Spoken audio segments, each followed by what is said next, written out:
Yes, dear students, now we have to continue the function.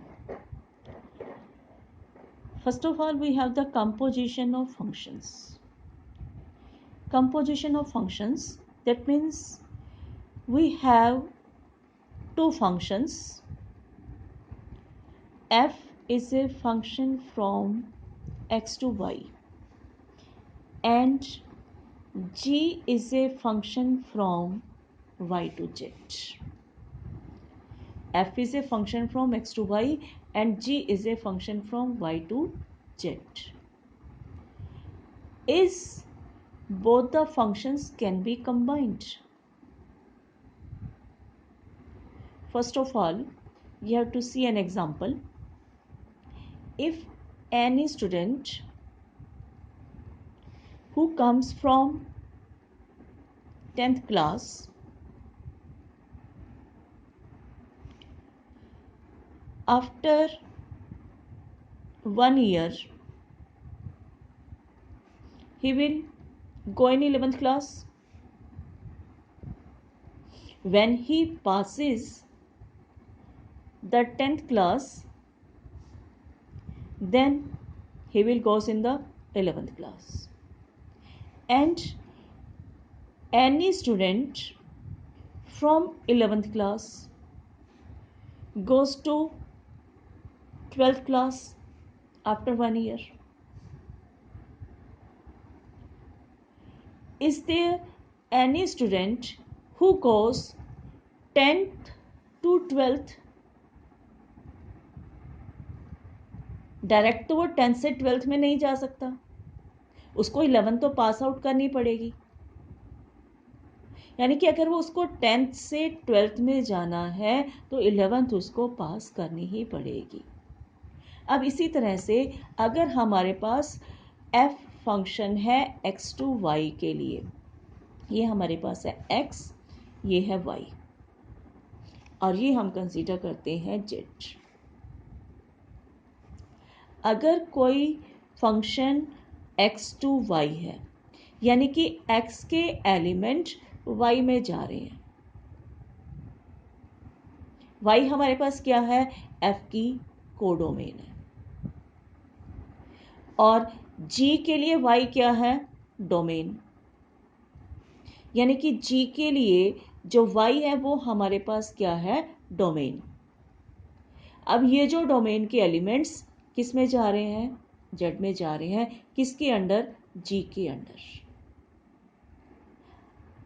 इसका मतलब ये जो x के एलिमेंट्स हैं वो किस में गए? g में गए. Under which function? The function is g of f. The function is GOF. GOF is a function from x to z.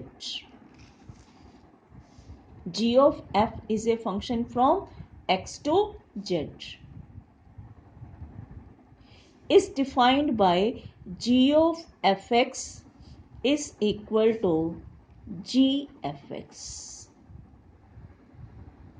यानी कि हमारे पास फंक्शन क्या हुआ? पहले x के जो एलिमेंट्स थे, ये डोमेन थी हमारे पास x की, और y हमारे पास क्या है?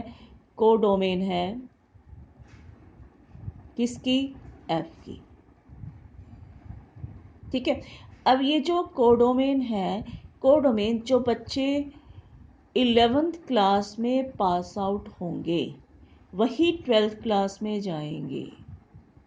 जो 11th क्लास के पास आउट स्टूडेंट्स हैं वो हमारे पास रेंज है f की.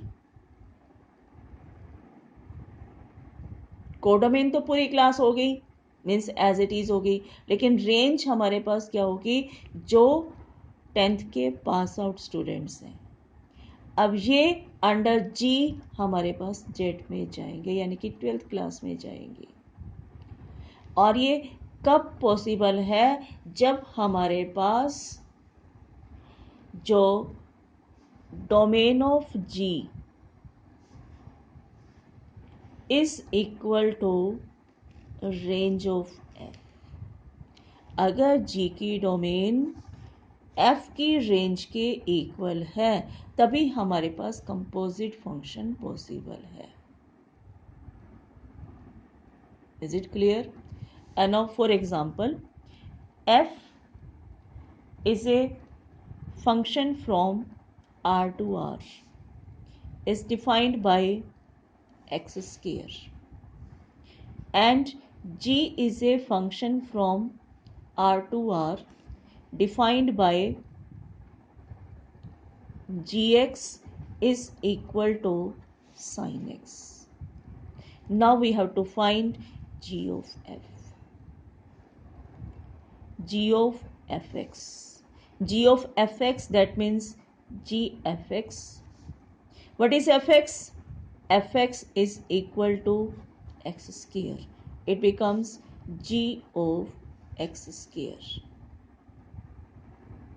Now the input for gx function is x square. Here gx is sin x, but we have to find G of x square.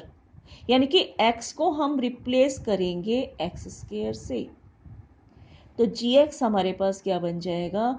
Sign of x square. G of fx is equal to sine of x square. Is it clear? This is G of fx. We can also define f of g.